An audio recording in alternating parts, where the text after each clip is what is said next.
What's up, Paleo Dudes? That's your new name. That's the new name for the listeners of the show Paleo Bites.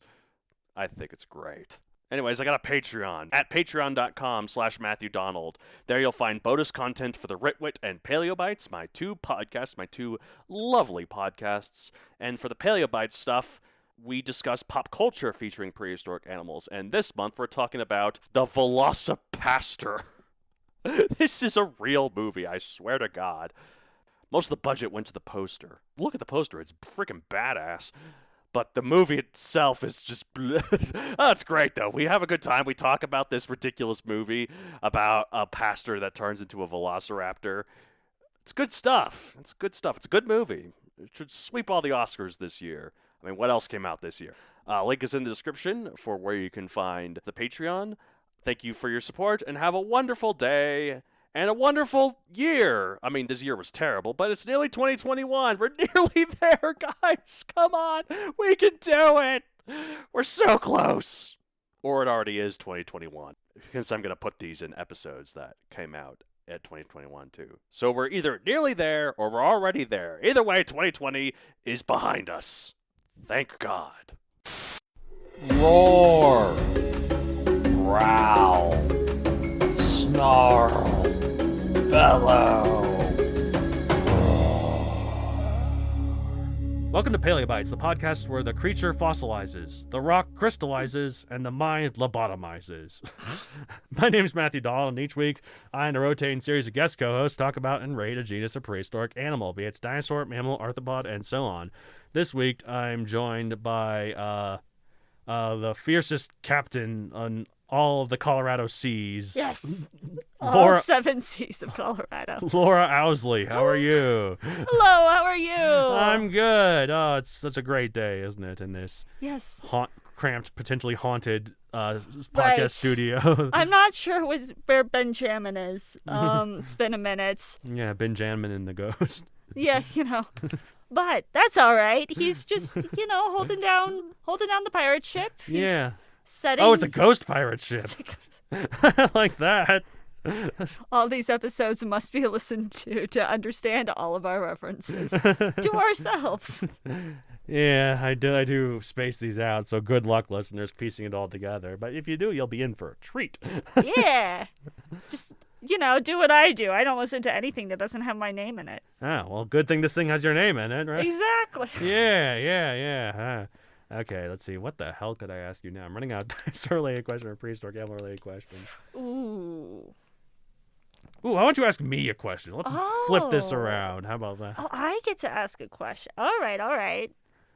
So, you're stuck in a room, Yeah. and the only way to get out is through a 60-ton locked door. There's a key, or there's a dinosaur. Okay. Or any prehistoric creature here. Okay. I'm using dinosaur loosely. All right. How do you get out of the room?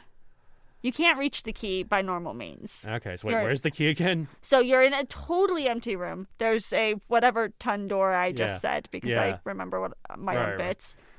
About 70 feet up on this wall is a key. Okay. You're allowed one dinosaur to help you retrieve this key. Okay, well, I've got a good one. It's called Epidexterix, or I forgot what it's called. Oh, it's this one. It's a climbing dinosaur. It's very little, but it's climbing. It's got really long, one very very long middle finger. Well, it's got two on both, so it could climb all the way up and then reach its finger in and grab the key. Ooh, very smart, very smart. Or alternatively, if that doesn't work, I know you said I'm only allowed one dinosaur, but the other one I'll just get a T-Rex and just end me while I can, because I'm not staying in that room for that long. Good point. I'm just like, no, get me out of here in any means possible. T-Rex, eat me, chump. I mean, what a way to go, really. Would you say that is this is now me just interviewing you. Yeah. Would you say that is your ideal way to die is by dinosaur? Yeah, specifically when I'm trapped in a room against my will with a key that's 70 feet up and a 60-ton door. Great, let's make it happen. No, it sounds like you have the means. We just have to raise the roof on this podcast studio a little bit. And then reinforce the door, fortify it a bit. Yeah, it'll be fun. Yeah, okay. And then we need a dinosaur. And then we'll be trapped in here with the ghost. Oh, that's true. Is that how Benjamin died? That's true. What was it we said he was? He was a Nazi spy. Or just a German spy. A German... I don't think it's fair to assume Nazi. Yeah. He was a German spy who Infiltrated Colorado. Who infiltrated Colorado via a pirate ship. Oh, it's all coming together. It's all coming together. I'm sure our listeners are very irritated with us now. And speaking of which...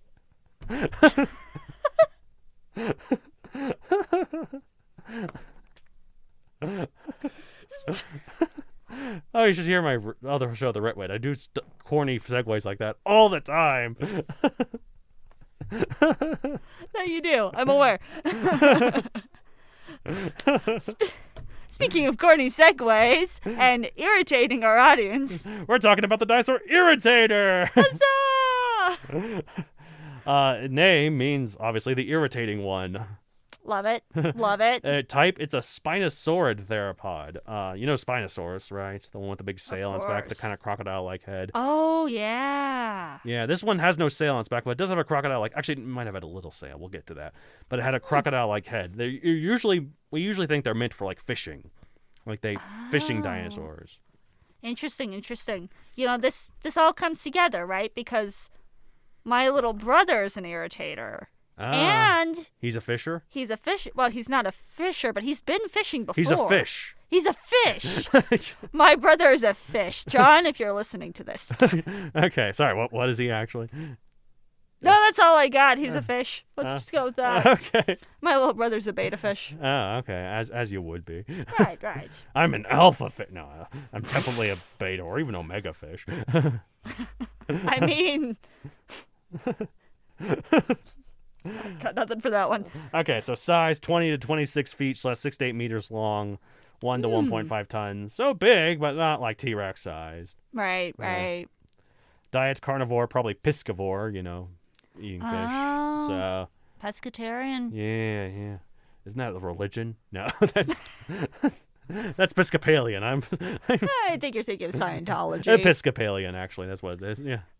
We're gonna start our own religion that's only around fish. Surely that exists somewhere.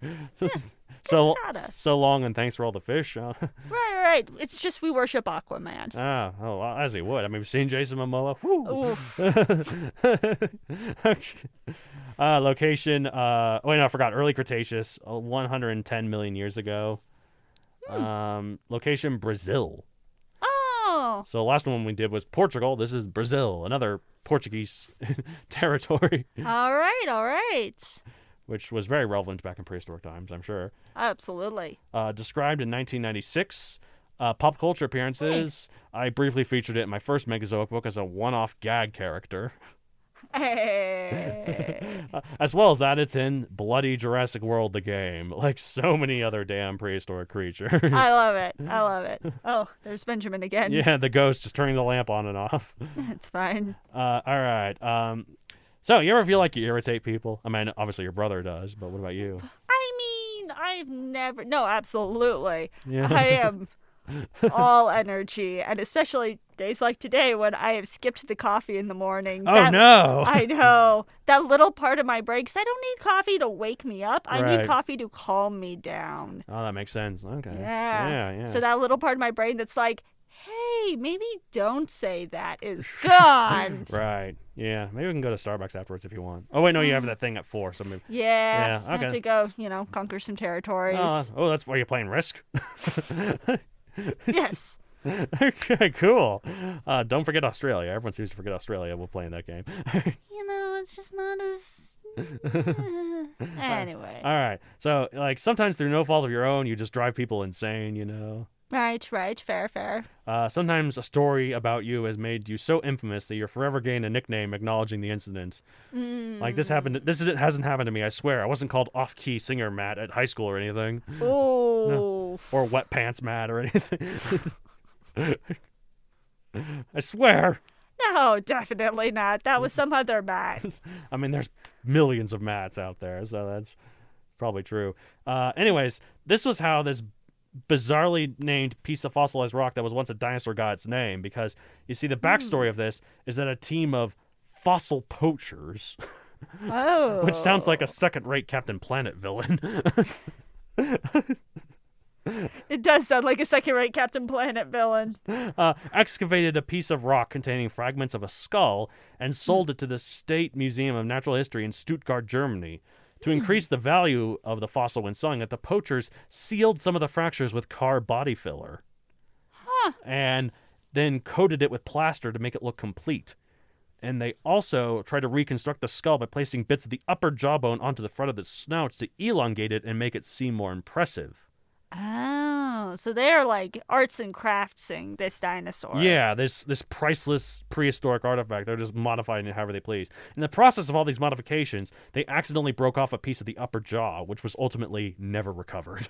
Oh. All this was discovered by UK university studies when they performed CT scan imaging, and due to the arduous work needed to fix all these issues without further damaging the specimen, paleontologists gave this genus the name Irritator. I mean, what a way to earn a nickname, really. Like, yeah. Some bad boy paleontologists who don't play by the rules. The fossil poachers. The fossil poachers came by and chopped off a piece of your skull, and that's why you're called the Irritator. Basically. Yeah, but its species name, you remember I said episodes ago when you were on that we were going to bring up Sir Arthur Conan Doyle. Oh, yeah. Its species name is Challengery. It's a reference to Professor Challenger from Sir Arthur Conan Doyle's novels, including The Lost World, which is the one with the dinosaurs, and that's the only work of Doyle's worth talking about. Sorry, Sherlock Holmes. I mean, I think Doyle would agree with you. Like you were saying, like he was over, like people. Sherlock Holmes. People are like, well, I want more Sherlock Holmes. Like, no, I'm going to kill him off. Oh, he was so mad. He hated Sherlock Holmes so much. And he was also super into spiritualism. Yes.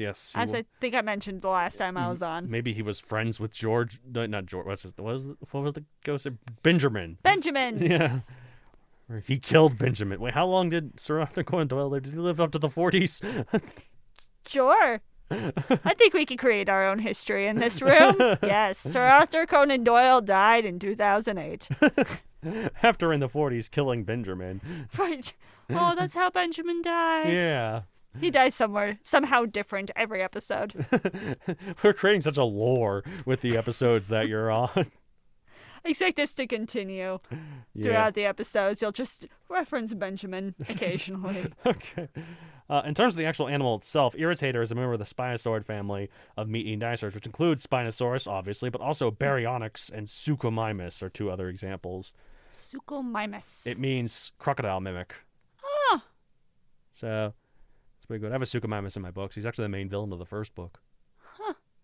Well, that's interesting. Yeah. Did you ever see the last Jurassic Park movie, the Jurassic World Fallen Kingdom? Mm-mm. Well, there's a Baryonyx in it, so that's why I bring it up. But well, all right. Noted. okay. I'm going to go back and watch all these dinosaur movies and know things now. Yeah, that's a good way to know things, I think. But so they all had long crocodile-like snouts and conical teeth, which makes them particularly suited in catching fish. Hey, we've got another pescatarian. Yes, indeed. And the funny thing is, Spinosaurus, this year, they have found that it actually has a finned tail, like a newt. Huh. Like has a big long fin on its tail. So you're telling me it's a mermaid? Basically. Love it. Yeah, it had really short forelimbs, like hind limbs, like more so than they thought, and it had a big long fin tail. So it was clearly adapted for aquatic life.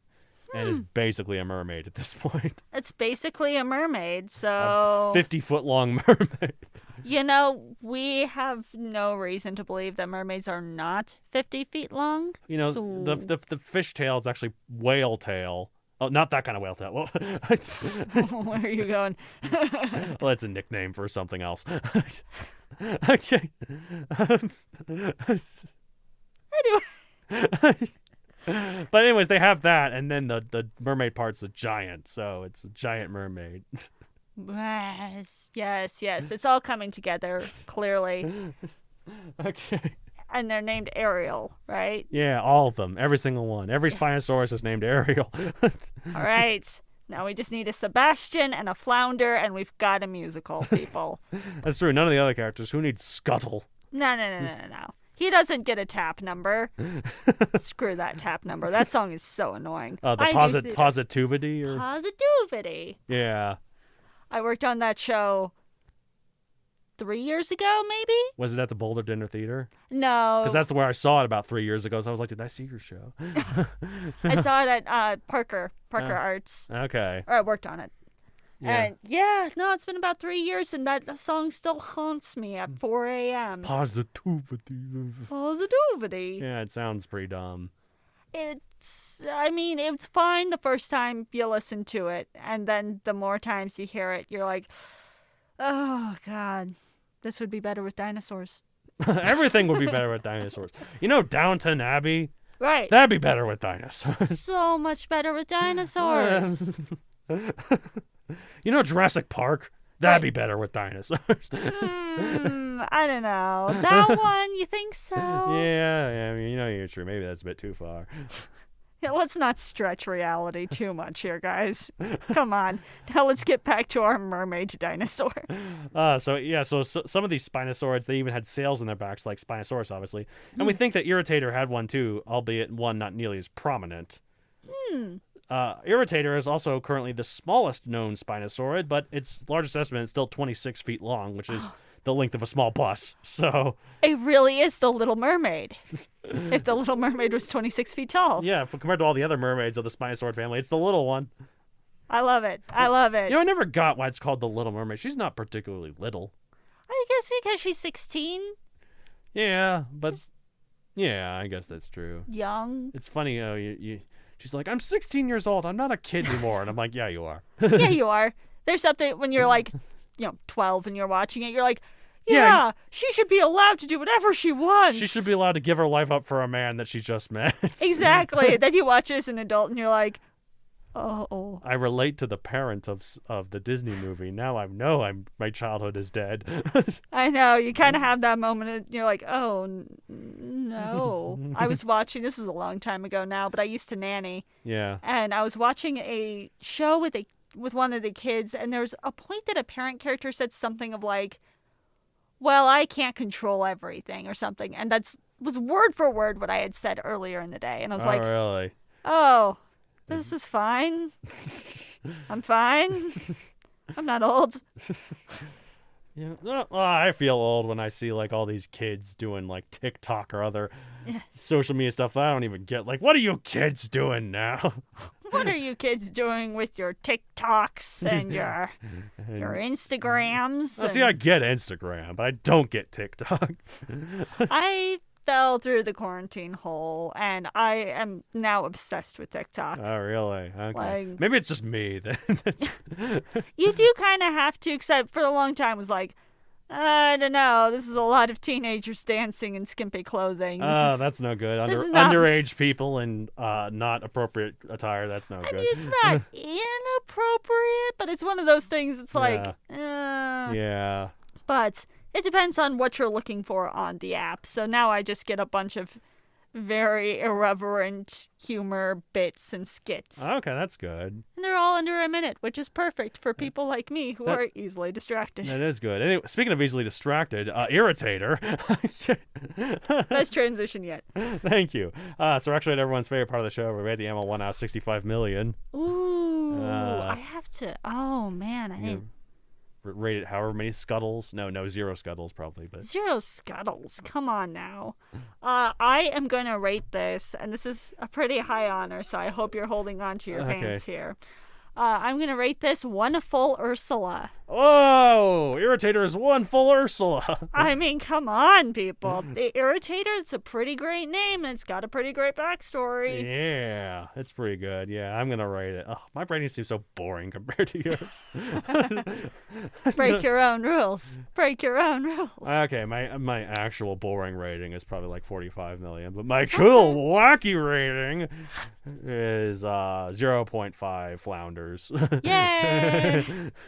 0.5 flounders. That's pretty average. Yeah. Anyways, that's it for this week. If you want to get a hold of the show, you can contact us at mattsd@matthewdoncareer.com. You can follow me on social media at MatthewDonCareer on Facebook, at MatthewDon64 on Twitter, and MatthewDon64 on Instagram. If you're interested in writing, I have a podcast called The Writ Wit, where two twicks talk about writing, which you have been on. It's pretty good. Yeah, it is. I mean, it's pretty good. It's all not to it's toot all my right. own It's not the horn. best. It's No. not like I'm the most amazing person who's ever been on this podcast. No, I'm just kidding. I mean, you're up there. I mean, to be fair, there's only been like 5 or 6 people that have been on the podcast. So you're telling me I'm like the top 6th person who's ever been Yeah, on something your like that. Yeah. Perfect. Anyways, if you're interested in reading, I have a book series on Amazon called Megazoic, available for print and Kindle. Go look out for that one Irritator character who gets the one line. Hey, cameo. Yeah. That's it for this week. As I say at the end of every episode of Paleo Bites, under the sea. Under the sea. Everything's better down where there's dinosaurs under the sea. Ah, yes, indeed. Everything is better with dinosaurs, regardless if you're under the sea or above it. True.